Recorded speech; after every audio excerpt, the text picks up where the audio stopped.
নমস্কার। মহান জননেতা হুমায়ুন কবিরের একটা ভিডিও ফাঁস হয়েছে গতকাল, স্টিং ভিডিও। তাতে উনি অনেক বিস্ফোরক কথাবার্তা বলেছেন। তো সেই কথাবার্তায় যাওয়ার আগে বলে নেওয়া ভালো যে উনি দাবি করেছেন ভিডিওটা ওনার নয়, এআই দিয়ে বানানো। তো আমার ব্যক্তিগতভাবে ধারণা যে এই ধরনের ভিডিও বানানোর মতো যোগ্যতা সম্পন্ন এআই এখনও পৃথিবীতে জন্ম নেয়নি, অন্তত আমি দেখিনি। তারপরেও উনি যখন বলছেন হতেই পারে, তো সেক্ষেত্রে সেটাও একটা অভূতপূর্ব ব্যাপার হবে যে বাংলা জন্ম দিয়েছে এমন এআই এর যেটা জেমিনি, চ্যাট জিপিটি এদেরকে গুনে গুনে 10 গোল দেবে। তো সেটা কিছু কম বড় ব্যাপার নয়। তো যাই হোক, যদি সেটা সত্যি, যদি সেটা এআই দিয়ে বানানো হয় তো একরকম একটা বড় উদ্ভাবন হয়ে গেল। আর আমি যেরকম সন্দেহ করছি যে ওটা এআই দিয়ে বানানো নয়, তাতেই বা কম কি, আমাদের প্রাপ্তিযোগ কিছু কম না। কারণ প্রথমত যে ভিডিওটা আছে তার বিনোদন মূল্য, এন্টারটেনমেন্ট ভ্যালু প্রচণ্ড বেশি। তো মানুষকে যা আনন্দ দেয় তাতে আর সেটার মধ্যে তো খারাপ কিছু থাকতে পারে না প্রথমত। তো অনেকে এখানে বাগড়া দিয়ে প্রশ্ন করবেন, এই যে মানুষের দুঃসময়, চারদিকে এসআইআর টেসআইআর হচ্ছে, এখানে বিনোদন কোত্থেকে আসছে? কথাটা ঠিক, কিন্তু একজন বিদেশি কবি বলেছিলেন যে যখন চারদিকে অন্ধকার নেমে আসবে, যখন চারদিকে, আমি ঠিকঠাক বলছি না কিন্তু মোটামুটি এই, যখন চারদিকে দুঃখ বেদনার অন্ধকার নেমে আসবে তখন কি মানুষ গান গাইবে না? তার উত্তরও তিনি দিয়েছিলেন যে হ্যাঁ গাইবে, তখন সে অন্ধকারের গান গাইবে। তো এখানে তিনি এসআইআর তো দেখেননি, যখন চারদিকে এসআইআরে মানুষ ভেঙে পড়বে তখন সে কি আর বিনোদন খুঁজে নেবেন না? হ্যাঁ খুঁজে নেবে, হুমায়ুন কবিরের মধ্যে থেকে বিনোদন খুঁজে নেবে। এই হলো আমার পক্ষে যুক্তি। তো বিনোদন আমি কোত্থেকে পেলাম? লম্বা ভিডিও, তাতে অনেকগুলো অংশ আছে, পুরোটা আপনারা নিশ্চয়ই সকলে দেখে ফেলেছেন, আরেকবার দেখাবো না। তবে বিশেষ কয়েকটা জায়গা থেকে আমি চূড়ান্ত বিনোদন পেয়েছি। একটা জায়গায় হুমায়ুন কবির দেখলাম, হুমায়ুন কবির বা তার এআই দিয়ে বানানো ক্লোন, অননুকরণীয় হিন্দি, যেটা কী করে এআইতে বানানো হবে জানি না, তিনি খুব স্পষ্ট করে বলছেন যে আমার কাম তখনই হবে যখন আমার কাছে 1,000 কোটি টাকা থাকবে। 1,000 কোটি টাকা কমে উনি কাজ করবেন না। তো যিনি শুনছেন তিনি খুব অবাক হয়ে বললেন 1,000 কোটি টাকা?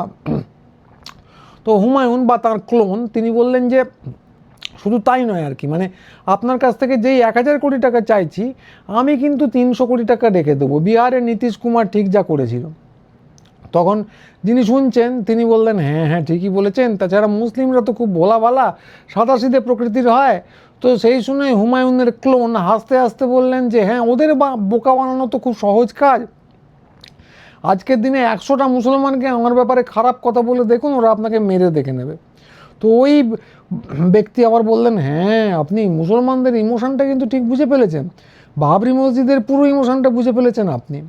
তো হুমায়ুনের ক্লোন ভেবে বললেন যে জেনে শুনেই তো এটা তুলেছিলাম, আমাকে অনেকেই বলেছিল বাবরি মসজিদ নামটা ছেড়ে দাও, অন্য কোনো নামে মসজিদ করো, কিন্তু অন্য কোনো নামে মসজিদ করলে তো এই আবেগটা আর থাকতো না।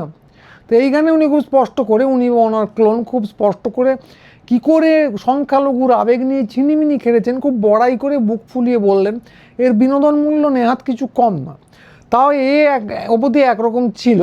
তো এরপর যেটা এলো সেটা প্রকৃত অর্থে বিস্ফোরক। তো উনি সোজাসুজি বললেন যে বিরোধী দলনেতার সঙ্গে আমার কথা হয়েছিল। তো যিনি শুনছিলেন তিনি বললেন শুভেন্দু অধিকারীর সঙ্গে।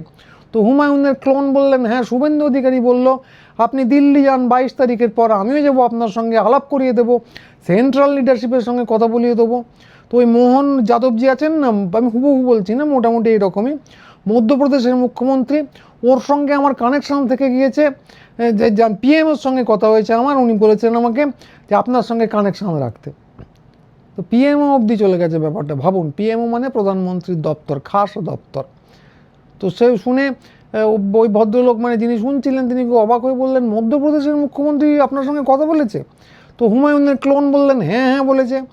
তো ওই ব্যক্তি বলছেন, মানে যিনি শুনছেন তিনি বললেন না, আমরা ভেবেছিলাম আসামের মুখ্যমন্ত্রী আপনার সঙ্গে আছেন, আসামের মুখ্যমন্ত্রীকে একটু কমা। উনি শুনলে কিন্তু খুব রেগে যাবেন, পুলিশ টুলিশ লেলিয়ে দিতে পারেন। তো তো হুমায়ুনের ক্লোন শুনে বললেন না হ্যাঁ, আসামের মুখ্যমন্ত্রী দায়িত্বে আছেন, কিন্তু পরবর্তীকালে পিএমও মোহন যাদবজির সঙ্গে আমাকে কথাবার্তা চালাতে বলে, দুজনেই আমার সঙ্গে কথা বলে। বিজেপি 100 থেকে 110 বা 120 পর্যন্ত যেতে পারবে, কিন্তু ওনারা তো 148টা আসন পাবেন না। যতবার শুভেন্দু অধিকারীর সঙ্গে কথা হয়েছে আমিও ওকেও সেই একই কথা বলেছি, তিনিও মেনে নিয়েছিলেন। শুভেন্দু অধিকারীর সঙ্গে মোহন যাদবের কথা হয়েছে যে আপনি যদি 70-80টা আসনে জিতে যান, মানে হুমায়ুন বা তাঁর ক্লোন, তাহলে ডাইরেক্ট আপনাকে ডেপুটি মুখ্যমন্ত্রী বানিয়ে দেবো, উপমুখ্যমন্ত্রী বানিয়ে দেবেন। তো ভাবুন, আবারও বলছি, আমি খুব স্পষ্ট করে বলছি, সত্যি মিথ্যে আমি বলতে পারবো না, কিন্তু বিনোদন মূল্য প্রচুর। তো একদম পিএমও অবধি চলে গেছে পুরো ব্যাপারটা। 1000 কোটি টাকা, তার মধ্যে 300 কোটি টাকা উনি রেখে দেবেন, 70-80টা সিটে উনি জিতে যাবেন, এবং তারপরে ওনাকে একদম সরাসরি উপমুখ্যমন্ত্রী বানিয়ে দেওয়া হবে, এরকম ছক। তো এইটা সত্যি হলে মানতেই হয় যে পিএমওকে টুপি দিয়ে 1000 কোটি টাকা বার করে নেওয়া এতই যদি সহজ হয়, তাহলে ওরা কোন যোগ্যতায় ওখানে বসে আছেন ভগবানই জানে। যে যাই হোক, কোনো একটা যোগ্যতায় আছেন, কিংবা ওদের হাতে লক্ষ লক্ষ কোটি টাকা, এই 1000 কোটি টাকা তো হাতের ময়লা। তো সত্যি কি না আমি জানি না। তো এআই হলে তো বললাম একটা যুগান্তকারী এআই, কিন্তু আমার দেখে শুনে ঠিকই লেগেছে, সেটাও আমি বললাম। তো সেটা যদি হয়, সত্যি যদি হয়, বিনোদন মূল্য ছাড়াও কিন্তু এর আরেকটা ব্যাপার আছে। তো এরকম এআই বাজারে নেই আমার মনে হয়, কিন্তু তারপরেও যদি নাও থাকে, যদি সত্যিও হয়, বিনোদন ছাড়াও এর একটা আলাদা মূল্য আছে। তো কারণ কি, কারণ উনি সত্যি সত্যি এইটা করে কিন্তু একটা খুব সিরিয়াস কাজ করেছেন, যেটাকে আমরা সমাজসেবা বলতে পারি। তো একটা কাজ, মানে বিনোদন ছড়াও একটা কাজ উনি করেছেন, যেটা হচ্ছে প্রকৃত দেশসেবকের মতো। সেটা কি? সেটা হলো বাংলার 4D ছাগুদের একদম প্যান্টু খুলে দিলেন। তো 4D ছাগু এদের কাদের বলা হয় অনেকে হয়তো জানেন না, হিন্দু বীরদের বলা হয় 4D, আর মুসলমান মৌলবাদী বাংলাদেশে যারা, তাদেরকে এক কথায় বলা হয় ছাগু। তো এদের একদম যাকে বলে প্যান্টুল খুলে দিয়ে চলে গেলেন। তো ছাগুদের কথা একদম, মানে মুসলমান মৌলবাদী যারা, তাদের কথাই ভাবুন। তো চারদিকে এসআইআর হচ্ছে, মালদা মুর্শিদাবাদের অর্ধেক লোক বাদ হয়ে যাবার উপক্রম, তাদের মধ্যে একটা বড় অংশ হচ্ছে সংখ্যালঘু, তারা বেনাগরিক হওয়ার দিকে এক পা এগিয়ে। তো এটা পশ্চিমবঙ্গে প্রথম হচ্ছে এরকম না, আসামে 19 লাখ লোককে বেনাগরিক বানিয়ে একটা ঢপের প্রক্রিয়া চালু হয়েছিল, সেটা এখনও চলে যাচ্ছে। এইখানে একটা ট্রাইব্যুনাল হয়েছে, আসামেও একটা ট্রাইব্যুনাল হয়েছিল কিন্তু। তো বিহারও সেই দিকে, বিহারের ডাবল ইঞ্জিন সরকারের মুখপাত্র স্বয়ং খুব সরাসরি জানিয়ে দিয়েছেন যে এইবার যদি ভোটার লিস্টে নাম না থাকে, তাহলে ড্রাইভিং লাইসেন্স, রেশন কিছুই হবে না, মানে ওখানেও বেনাগরিক হওয়ার দিকে এক ধাপ এগিয়ে দেওয়া হচ্ছে। তো এই সব জানার পরও একদল লোক দারুণ নাচছিল, যাকে বলে দুহাত তুলে নাচছিল, যে আহা উনি তো বাবরি মসজিদ বানাচ্ছেন, তাতেই যেন মোক্ষ। তো কথাটা হচ্ছে যে এইটা তো খুব সহজ কথা, যে হুমায়ুন নাম হলেই সে কিন্তু বাবরের ছানা নয়, আর বাবরি মসজিদ মানেই কিন্তু জান্নাতের দরজা নয়। তা আমরা এটা দীর্ঘদিন ধরে বলছি, কিন্তু আমরা বললে তো বিশ্বাস হবে না। তাই সমাজসেবা করতে নেমে হুমায়ুন স্বয়ং এবার নিজের মুখেই বলে দিলেন যে মুসলমানরা আসলে খুব ভোলা ভালা, একদম কোর্টের ভিতর ভোলা ভালা, কিন্তু বিটুইন দ্য লাইনের নিচে পড়তে হলে পড়ুন একদম বোকা শোকা গামবাট। তো কি করে, তাই এই গামবাট লোকেদের মাথায় তিনি মসজিদের নামে, বাবরি মসজিদের নামে হাত বুলিয়েছেন। তো এটা যেন মুখ বেঞ্চে বলা, কিরে অগ্রপশ্চাৎ না ভেবে আর লাফাবি। তো আমরা যখন বলেছি 100টা যুক্তি দিয়ে যে কথা অনেকের মাথায় ঢোকাতে পারেননি, অসম্ভব হয়ে দাঁড়িয়েছিল, এটা উনি একদম এক চড়ে বুঝিয়ে দিয়েছেন। তা এইটা যদি সমাজসেবা না হয়, সমাজসেবা কোনটা? এ তো গেল শুধু ছাগুদের কথা। এবার 4D মানে হিন্দু বীরদের কথাও ভাবুন। তো নাম টাম যে বাদ যাচ্ছে, এতে করে হিন্দুরা যে কম বেনাগরিক হবে তা তো নয়, বরং বেশি হবে। মুসলমানদের শতাংশ বেশি থাকতে পারে, কিন্তু সংখ্যায় হিন্দুরা অনেক বেশি হবে। তো এই একই জিনিস আসামেও হয়েছে, বিহারেও হয়েছে, বাংলাতেও একই ব্যাপার হয়েছে। এবং হিন্দু বীর বলে যে কাউকে ছাড় দেওয়া হয়েছে তা কিন্তু নয়। ওই ভয়ঙ্কর মারধর যখন হচ্ছিল বোম্বেতে, একজন তো স্থানীয় স্তরের কারিয়াকর্তা যাকে বলে বিজেপির ধরা পড়েছিলেন, নেতারা বলেছিলেন আমরা বাবু কিছু করতে পারবো না।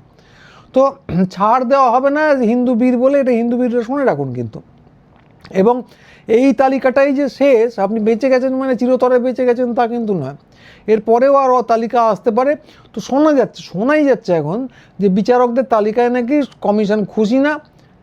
তো এখন যা শোনা যায় তাই তো ক্রমশ সত্যি হয়ে যায়, হয়তো একটা নতুন তালিকা নামিয়ে দিল। যদি নাও নামায়, মানে এবছর ভোটের আগে যদি নাও নামায়, তাহলে পরের বছরই আরেকটা এসআইআর কিংবা এনআরসি হবে কিনা কেউ জানে না। তো এসবের মধ্যে আসামের অভিজ্ঞতা জেনে, বিহারের কথা জেনে, এবং এই যে আত্মহত্যার মিছিল চলছে চারদিকে, বহু মানুষ মারা যাচ্ছেন, এই আতঙ্কের আবহের মধ্যেও কিছু আত্মঘাতী হিন্দু বাঙালি কিন্তু দুই হাত তুলে জয় হনুমান বলে লাপাচ্ছিল। এবং শুধু লাপানো নয়, এরা কিন্তু রাম মন্দিরের জন্য চাঁদাও দিয়েছিল। মুসলমানরা টাকা পয়সা অন্তত দেয়নি, কিন্তু এখন দেখা যাচ্ছে এই হিন্দু বীরদের পকেট পুরো মারা গেছে। তো রামের নামে টাকা তোলা হয়েছে এবং সেটা ঢালা হয়েছে বাবরি মসজিদে। এবং শুধু সেখানেই শেষ নয়, হিন্দু বীরদের যে চরম শত্রু, তাকে আবার উপমুখ্যমন্ত্রীও করে দেওয়া বলা হয়েছে, যিনি আবার বাবরি মসজিদেরও হোতা। তো রাম মন্দিরের টাকা গাপ করে হুমায়ুন কবির হবেন সোনার বাংলার হত্যাকর্তা, আর হিন্দু বাঙালির কপালে কী নাচছে, তারা হবে বেনাগরিক। কিছু ইতিমধ্যেই সেদিকে পা বাড়িয়েছে। তার মধ্যে পূর্ববঙ্গীয় যে সমস্ত হিন্দু বীররা আছেন, এসেছিলেন, তারা তো একটা বড় অংশ আছেন, তারা ভালো করে শুনে রাখুন। আর যারা নেই এখনও, তাদের কপালে কী নাচছে কেউ জানে না। ব্যাপারটা, গন্তব্যটা কিন্তু ওই দিকেই যাচ্ছে। পরের বছর কী হবে কেউ জানে না। তো ছাগুরা, মানে ইসলামী যে মৌলবাদীরা আছে, তাদের তবু পকেট থেকে নগদ টাকা যায়নি, কিন্তু এই বীরদের, এই মহাবুদ্ধিমান বীরদের পকেট কেটে সেই টাকাতেই তাদের দাড়ি ওপড়ানোর ব্যবস্থা হয়েছে। তো এইটা একদম সর্বসমক্ষে কান ধরে দুই গালে দুটো চড় মেরে বলা, কিরে আর রাম রাম করে হনুমান সেজে লাফাবি, তোদের টাকা যাবে খানিকটা ওয়েস্ট ইন্ডিয়া কোম্পানির ট্যাঙ্কে, খানিকটা বাবরি মসজিদে, আর তোরা ঘটি বাটি হারিয়ে হবি বেনাগরিক। তো এইটা ওই ভিডিও থেকে স্পষ্ট বোঝা গেছে। 100টা যুক্তি দিয়ে একদম চরম ভক্ত যারা, সেই হিন্দু বীরদের যে জিনিসটা বোঝানো যায়নি, স্রেফ একটা ভিডিও করে একদম হাড়ে হাড়ে সেটা বুঝিয়ে দিয়ে গেলেন কিন্তু এই হুমায়ুন কবির নামের ভদ্রলোক, যদি সত্যি হয় ভিডিওটা। তো একে যদি লোকশিক্ষে না বলা হয়, তাহলে আর কাকে বলা হবে? তো হ্যাঁ, এর পরেও কিছু কিছু হিন্দু বীর এখনও পাবেন, যারা আমার কিছু হবে না বাপু বলে এখনও লাপাচ্ছেন, বা ওর নাকটা কেটে দিই, আব্দুল চাচার ব্যাটার নাকটা তো কেটে, ওর তো নাকটা কেটে দিই, তাতে আমার যদি যাত্রা ভঙ্গ হয়, আমি যদি ডিটেনশন ক্যাম্পে যাই তো যাব। তো এই বলে এখনও কেউ কেউ লাপাচ্ছেন। তো কথাটা হচ্ছে যে সত্যি সত্যি পুরো ভুল নয় কথাটা। মহামারীতে কিন্তু সত্যি সত্যি সব লোক মরে না। আপনি হয়তো নাই মরতে পারেন, কপাল ভালো থাকলে। এমনকি ঘোর শীতে যদি এক গলা জলে কেউ দাঁড়িয়ে থাকেন সারা রাত্রির, তাহলেও কারো কারো নিউমোনিয়া নাও হতে পারে। কিন্তু সেই ঝুঁকিটা নেবেন কি না, এটা আপনাদেরই ভেবে দেখতে হবে।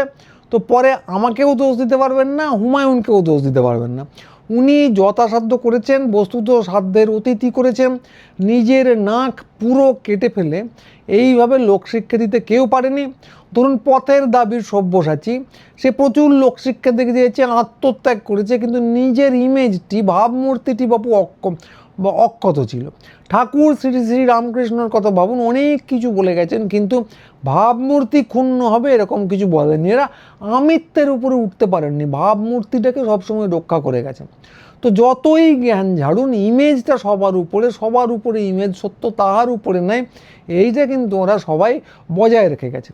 কিন্তু হুমায়ুন কবির যেটা করলেন পৃথিবীর ইতিহাসে সেটা অনন্য সাধারণ। এইভাবে অকাতরে আত্মবলিদান দিলেন, প্রাণ দেননি। কিন্তু মানুষের যদি ভাবমূর্তি চলে যায়, তারপর আর তার কি থাকে? আজ পর্যন্ত ভাবমূর্তিকে আত্মবলিদান দেওয়া, মানুষের স্বার্থে, মানুষকে শিক্ষা দেবার স্বার্থে আমরা যেটা করে উঠতে পারিনি, শুধু সেই শিক্ষা দেওয়ার স্বার্থে এই জিনিস ওনার আগে কেউ করেননি। নিজেকে বলি দিয়ে, নিজের ভাবমূর্তিকে শুলের উপর চড়িয়ে মানুষকে জ্ঞান বৃক্ষের ফল খাইয়ে যাওয়া পৃথিবীর ইতিহাসে এই বোধহয় প্রথম। আপনারা জানেন যে যীশু খ্রিস্ট ক্রুশে গিয়েছিলেন, তা এরকম আরও অনেক মানুষ আত্মত্যাগ করেছেন। স্পার্টাকাসকেও নাকি ক্রুশে দেওয়া হয়েছিল, যীশু খ্রিস্টকেও দেওয়া হয়েছিল, কিন্তু সব কিছুর পরেও তারা নিজের ভাবমূর্তিটা অক্ষুণ্ণ রেখেছিলেন। তো এইখানে হুমায়ুন কবির নিজে ক্রুশে চড়েননি। অনন্য সাধারণ কেন বলছি, তিনি নিজের ভাবমূর্তিকে ক্রুশে চড়িয়ে দিয়েছেন। তো এর থেকে বড় আত্মত্যাগ আর কিছু হতে পারে না, এবং সেটা করা হয়েছে মানুষের উপকারের স্বার্থে। তো এইটা মাথায় রাখবেন। এবং অনেকেই দেখছি চারদিকে বলছেন, ওনাকে মির্জাফর বলছেন, কেউ বলছেন উমি চাঁদ, এসব নানা কথা বলছেন। ওসব নয়, পুরোটাই আসলে কিন্তু লোকশিক্ষা দেওয়ার ছক। তার জন্য উনি আত্মবলিদান দিয়েছেন। বাংলার ইতিহাসে ওনার নাম চিরস্মরণীয় হয়ে থাকবে। তো আজকে এইটুকুই। যাদের এই ভিডিও ভালো লাগলো অতি অবশ্যই সাবস্ক্রাইব করুন, এখনও যদি না করে থাকেন ভিডিওতে লাইক করুন, হাইপ করুন এবং আমাদের সঙ্গে যোগাযোগ রাখুন। আমাদের দোকান আছে, আমরা একটা প্রকাশনা সংস্থা, তো আমাদের দোকান আছে কলেজ স্ট্রিটে পুটিরামের ঠিক উল্টো দিকে। আসুন, আমি থাকবো না, অনেকে ভাবেন আমার সঙ্গে দেখা হবে, কিন্তু আমি থাকবো না, লোকজনের সঙ্গে দেখা হবে, যোগাযোগ তৈরি হবে। আমাদের হোয়াটসঅ্যাপ গ্রুপে ঢুকে পড়ুন, দু একটা ভিডিও আগে ডেসক্রিপশনে লিঙ্ক দিয়েছি, একটু দেখে নেবেন ঢুকতে হলে। তো যোগাযোগটা রাখুন, আমরা এভাবে সমস্যার হয়ে উঠবো এবং বাংলার যে মনীষী নতুন যারা তৈরি হচ্ছেন তাদেরকে এক এক করে আমরা চিনে নেব। আজকে এইটুকুই। সবাই ভালো থাকবেন। পরের ভিডিও নিয়ে খুব তাড়াতাড়ি আবার আসবো। নমস্কার।